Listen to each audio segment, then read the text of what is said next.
Bab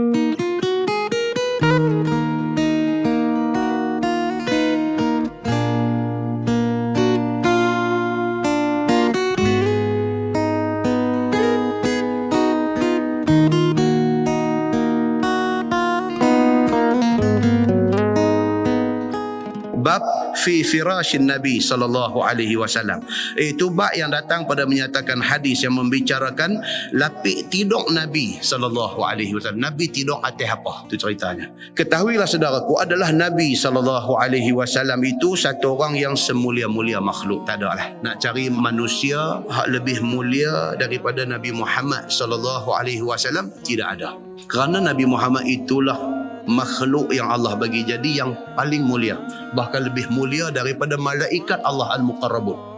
Tuan-tuan, kita baca balik hadis noh, cerita pasal syafaat Nabi. Kan di antaranya Nabi kata, barang siapa yang baca doa lepas azan, Allahumma rabb hazihi ad-da'wati tammah was-salatil qa'imah ati Muhammadanil wasilata wal fadilah wa ba'athu maqaman mahmud alladhi wa'adta. Itu doa tu, doa bukan untuk kita, untuk Nabi. Minta kepada Allah supaya Nabi diberikan kedudukan yang terpuji di sisi Allah. Yang dikatakan maqaman mahmud alladhi wa'adta, yang dikatakan kedudukan yang terpuji yang dijanjikan Allah kepada Nabi itu apa dia? Di mahsyar. Waktu manusia semua duduk dalam keadaan kelang kabut ni, hang tenggelam dalam peluh sampai buku lali, aku tenggelam sampai parah lutut, kawan kita tenggelam parah pinggang, dia ni tenggelam parah dada, dia ni tenggelam sampai parah lubang hidung. Dalam keadaan macam tu masing-masing duk cari siapa boleh tolong kita. Ini hadis panjang, dalam Bukhari ada, dalam Muslim pun ada. Duk cari siapa boleh tolong kita. Macam orang hari ni anak cukup syarat tapi tak dapat universiti, duk cari siapa boleh tolong kita.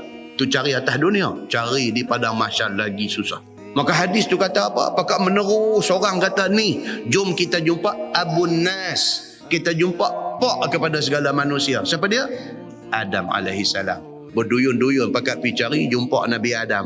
Wahai Adam, anta Abun Nas, kamu bapa manusia, tolonglah kami ni, kami teruk ni di mahsyar ni. Adam kata, aku tak boleh tolong, aku pun ada kes nak kena bercara depan Tuhan. Dia kata, jom kita jumpa Nuh. Berlarak pergi dekat Nuh. Nuh kata, aku tak boleh tolong, aku pun ada hal nak kena bercara depan Tuhan. Jom jumpa. Last jumpa Nabi Muhammad sallallahu alaihi wasallam. Nabi Muhammad pergi sujud di bawah arash, minta kepada Allah, ya Allah, mereka kaum aku, mereka umat aku, tolong mereka. Allah bagi syafaat, selamat orang yang diminta syafaat oleh Nabi sallallahu alaihi wasallam. Kedudukan Nabi di mahsyar boleh bagi syafaat, pertolongan kepada orang ini, itulah yang kita doa, maqaman mahmud alladhi wa'adtah. Itu dia. Nabi kata siapa baca doa ni lepas azan, wajib ke atasnya syafaat aku. Itu dia. Punya besarnya tu fadilat doa selepas azan tu macam tu. Mulianya Nabi sallallahu alaihi wasallam sampai dia dapat satu power boleh minta tolong kepada orang susah di mahsyar, sedangkan tidak ada manusia lain boleh bagi syafaat tu. Tilam dia masa dia atas dunia ni macam mana? Ni tajuk nak abangnya.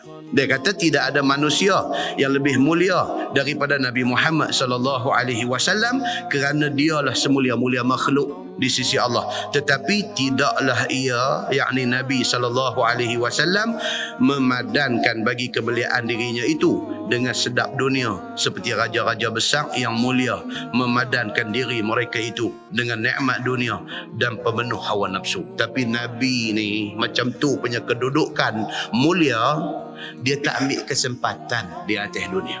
Tak ambil kesempatan. Nabi sallallahu alaihi wasallam ni tak jahat lah, kita kata tak jahat. Kita hari ni kalau ada sikit kedudukan, kita akan ambil kesempatan habis-habisan. Apa juga opportunity kita grab. Kita adalah opportunis. Opportunis maksudnya orang yang sentiasa mengintai-ngintai peluang yang ada, nak grab. Tak kira ada kuasa, kita nak guna kuasa, nak grab. Ada kedudukan, kita guna kedudukan, nak grab. Ada duit, kita nak guna duit, nak grab. Nabi sallallahu alaihi wasallam tidak begitu. Dia nak abang tu kat kita. Makan mereka itu dengan makanan yang lazat-lazat. Orang lain kalau ada kedudukan ni, Allahu Akbar, segala-gala nak yang terbaik. Dan duduk mereka itu di atas tempat duduk yang halus-halus. Dan berhabis-habis diri mereka itu mempersediakan tempat dengan apa yang jadi megah dan tinggi nama. Semua kira nak tunjuk dia punya status dia. Kalau orang lain, dia kata lagu tu, bersalahan Nabi kita sallallahu alaihi wasallam, tidaklah ia, yakni Nabi sallallahu alaihi wasallam, memandang kepada sedap diri dan menutup hawa nafsu. Nabi ni dia tak pandang benda ni. Bahkan diambilnya apa suatu yang tidak merosakkan badan dan tidak memberi gendala kepada menyediakan bekal akhirat. Nabi akan ambil ni ala kadar. Jangan sampai benda tu menghalang Nabi buat ibadat. Itu maksud dia. Kerana yang sebenarnya sedap dunia itu tidak kekal. Nabi faham. Benda tu tak pergi ke mana, tuan-tuan. Duit berbilion-bilion. Bukan million. Bilion. Mati, masuk kain kapal tu aja. Kunci Mercedes pun tak boleh bawa. Tu Zah kata kereta. Kunci pun tak boleh bawa. Pasal apa? Pasal kalau dia bawa pun tak boleh nak start apa. Dan yang kedua, anak pun tak boleh bawa. Pasal anak nak balas kereta tu. Begitu kesudahan semua orang. Dia kata, apakala ia tidak kekal, maka jadi sia-sialah menuntut dan merebut sedap dengan dia. Kalau benda tu tak kekal, kita hidup berebut sampai berkelahi adik-beradik kerana harta ni, tak berbaloi lah. Kita kerana nak berebut tanah sekangkang kera tu, tak bercakap dengan abang kita. Oh, bukan orang cerdik lah buat kerja macam tu. Kerana nak berebut rumah murah sebiji itu, kita jadi berkerak rotan, berpatah harang dengan kak kita. Bodohlah orang yang buat kerja macam ni. Ni dia nak beritahu. Kalau kita ingat balik benda ni, nilai silaturahim dengan abang, kak, adik kita tu jauh lebih mahal daripada apa hak kita nak berebut tu. Tuan, benda ni kena jaga. Satu sahabat saya, dia pernah cerita kat saya. Dia kata, Ustaz, dia kata, saya tak faham anak saya ni tak boleh baik. Dia kata, anak saya ni, hak abang dengan hak adik berkelahi sepanjang masa, tak boleh nak baik. Sampai ke tahap kadang-kadang makan ni, kalau abang makan, adik tak makan. Tak lagi baru dia makan. Dia jadi bermusuh, jadi tak boleh tengok muka. Awak dia jadi macam ni. Saya ni habis doa, habis bangkit malam sembahyang, minta dekat Allah, bagilah keluarga jadi elok. Tak syok lah tengok adik-beradik jadi macam ni. Panggil duduk nasihat, panggil anak duduk cakap elok-elok. Apa masalah? Tak boleh selesai, Ustaz, dia kata. Sekali pikiang punya pikiang, dia kata, teringat satu lah, dia dengan abang dia di kampung tu, ada sikit lah masalah harta pusaka ni. Ada sikit, tak boleh teruk sangat. Dia kata cuma kecil hati lagu tu lah. Rasa macam ada sikit hak dia abang ambil. Itu lebih kurang sikit macam tu aja.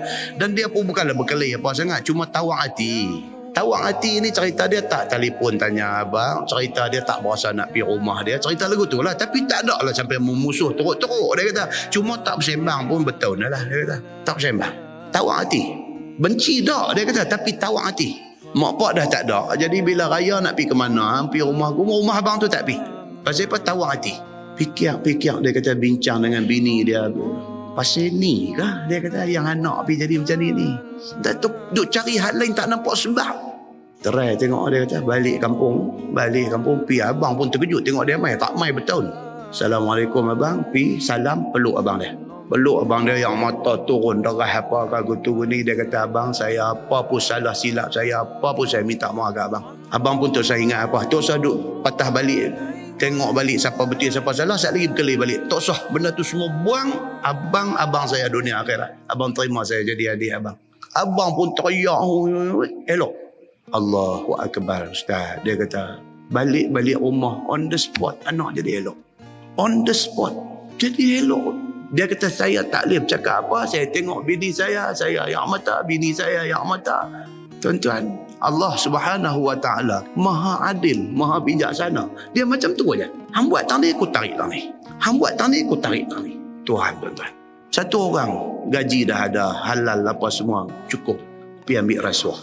Dia pergi rosak kereta. Kena roboh 5,000. Rasuah makan 500. Tuhan tarik 5,000. Tapi tak ramai orang dia fikir, dia relate benda tu. Tak ramai. Dia cuma maki, dia pergi tendang tayar kereta tu. Dia kata, aku time tak ada duit masa ni hang nak rosak, dia tendang tayar sekali.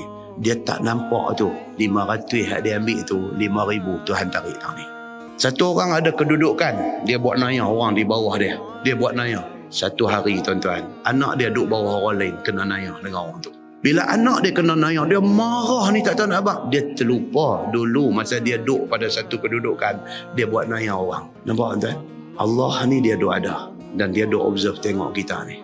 Hanya orang yang ambil fikir nampak benda ni. Apa pun kita tak mau pergi terlibat dengan benda-benda macam ni. Baik. So dia kata maka itulah Nabi kita SAW. Tempat tidur tidak serupa dengan tempat tidur orang yang bersedak-sedak dalam dunia tadi. Padahal jikalau ia menuntut seperti keadaan raja besar dan orang-orang kaya dunia, tentulah boleh ia mendapatkannya. Nabi ni kalau dia nak, dia boleh dapat. Tuan-tuan, bukan manusia bagi dekat dia, Tuhan nak bagi ke dia. Allah pernah hantar malaikat mai dekat Nabi, kata dekat Nabi, wahai Muhammad, kalau hang mau Jabal Uhud ni Allah nak ubah bagi jadi mai hang punya. Nabi tak mau. Kalau Nabi mau, bukan manusia nak bagi kat dia, Allah nak bagi. Nabi tak mau, masalahnya. Maka dia sebut di sini, dia kata Nabi kalau dia nak macam mana raja-raja besar ni duk dapat, tentu Nabi dapat. Sekiranya tidak ia menaruh harta, apakala dimintanya harta kepada Allah, tentu didapatnya. Itu dia. Dia sebut aja apa pun Tuhan bagi. Kalau Nabi SAW minta. No, dalam hadis syafaat tadi ni, bila umat dia mai jumpa dia minta, ya Nabi ya Allah tolong kami tak tahan dah dengan kegetiran mahsyar ni. Tak tahan dah dengan matahari duk tunjukkan, dengan peluh duk tenggelam. Tak tahan dah minta tolong. Nabi sujud kepala dia di bawah arash, minta kepada Allah, ya Allah ini umat aku, ini umat aku. Baru sebut banyak tu, Allah kata dekat Nabi, irfa' ra'sak, angkat kepala hang. Allah tak boleh tengok Nabi letak dahi pergi minta dekat dia. Allah tak boleh tengok. Angkat kepala hang, sal, minta apa hang nak minta, u'ti, hang akan diberi apa yang hang mahu. Begitu Nabi SAW, dia tak minta habuan dia tak minta. Ni dia duduk cerita ni, dengan tiada ia berusaha bersungguh-sungguh kepada dunia dan harta, tetapi harta Nabi SAW itu sangat banyak di dalam tangannya, tetapi tiada bergantung Nabi dengan kesedapan yang fana itu. Nabi tak peduli itu semua. Itulah sehingga lapik tempat tidurnya pun daripada kulit berisi sabut. Tu tilam Nabi, kulit sabut dalam. Begitu aja. Sebagaimana hadis dikeluarkan oleh Imam At-Tirmizi, kata dia an Aisyah qalat innama kana firashun Nabi sallallahu alaihi wasallam allazi yanamu alaihi adaman hashwuhu lif. Diriwayatkan daripada isteri Nabi sallallahu alaihi wasallam, Aisyah radhiyallahu anha, kata dia hanya sanya adalah tempat lapik tidur Nabi sallallahu alaihi wasallam ialah kulit berisi sabut di dalamnya. Tu aja tilam dia. Dan kata At-Tirmizi, bermula ini hadis hasan lagi sahih, dan pada bab ini ada riwayat daripada Hafsah dan daripada Jabir. Baik, dia kata membuat tilam dan tikar bantai itu boleh ke tak boleh? Boleh tak boleh kita buat tilam? Tilam kita dah bukan sabut lah. Tilam kabu pun tak ada dah lah ni. Dan dulu zaman kita kecil-kecil dulu, mak kita tilam kabu. Belakang dapur rumah pokok kabu. Kan? Dulu zaman dulu pokok apa? Tanam semua pokok hak ada manfaat aja. Pokok kabu, pasal apa nak buat tilam, nak buat bantai. Pokok setui, pasal apa? Pasal nak menyicah sampai belacan. Pokok stak, pokok rekup. Budak lah pun tak tahu dah. Dia kata buah apa ke benda tu. Setui pun tak pernah dengar. Rekup lagi tak pernah dengar. Rekup. Pokok muyu nama dulu. Budak-budak lah tahu muyu. Tahu? Makan sampai jadi biru mulut ni. Dulu, kan? Lah mana? Lah ayah balik mai, ayah tak beli apple. Apple depa lah ni. Stui, stare ni semua tak tahu pun buah tu macam mana tak tahu. Nampak? Nabi SAW dulu begini keadaan dia. Sabut, ambil posok buat bantai, tidur. Berbantalkan bantal sabut dan juga bertilamkan tilam sabut. Dia kata. Bermula hadis itu hadis hasan. Baik, nak buat bantai, tilam, tikar ni boleh tak boleh? Kata Imam Nawawi rahimahullahu ta'ala, pada umpama hadis itu dalil atas harus membuat dan mengambil dan menggunakan tikar, bantai, tilam dan tidur di atasnya. Tak salah. Cuma berlebih-lebih itu salah lah. Tilam 8 inci tilam, nama pun King Coil nama. Sweet Dream. Tilam saja RM1,800. Ada yang dengar dia kata RM1,800 tak ada apa Ustaz. Rumah saya RM15,000 Ustaz. Tilam. Itu hang punya pasal lah. Kita dengar RM1,800 pun naik sejuk kaki lah. RM1,800. Mahal tak kira dah tu. Pasal apa? Standard kita ni RM250, RM300 ya. Tilam. RM1,800 pun mulut kita dah. Ada kawan dia, saya punya 15 Ustaz. Tu pun hasil 22,000, tawak dapat 15,000. Lagi mahal, lagi tebal, lagi sedap tidur, lagi tak tahajud malam. Lagi tak tahajud malam. Pasal tak boleh bangkit. Sebab tilam mahal ni, dia ada satu magnet, dia bukan tarik besi, dia tarik badan. Jaga, bukan tak teringat ni. Aku ni tahajud 2 rakaat pun tak buat ni. Duk nak bangkit tak boleh, dia duk tarik belakang tu. Dia duk tarik tu yang kata RM1,800 tu. 15 dia terbenam dalam tilam tu ya. Dia duk tarik belakang ni. Kan Nabi kata ada 3 kan. Tiap-tiap kali kita tak kepala tidur, ada 3 ikatan iblis. Nabi kata ada 3 ikat kat kita ni. Satu, bila kita boleh bangkit daripada tilam, 1 ikatan terongkai. Dia kata ada 2 lagi. Bila kita masuk pancong ambil ayat semayang, 2 ikatan terongkai. Nabi kata ada 1 lagi. Bila kita berdiri Allahu Akbar, 3 terongkai. Ada orang boleh bangkit tu, 1 ikatan terongkai. Dia masuk pancong pergi kencing aja. Dia main tidur balik. Rupanya hak 2 lagi tak rongkai. Hak 2 lagi tak rongkai. Dia bangkit, dia boleh bangkit, dia pergi kencing, dia main tidur balik. Apa punya mangkang dia ni.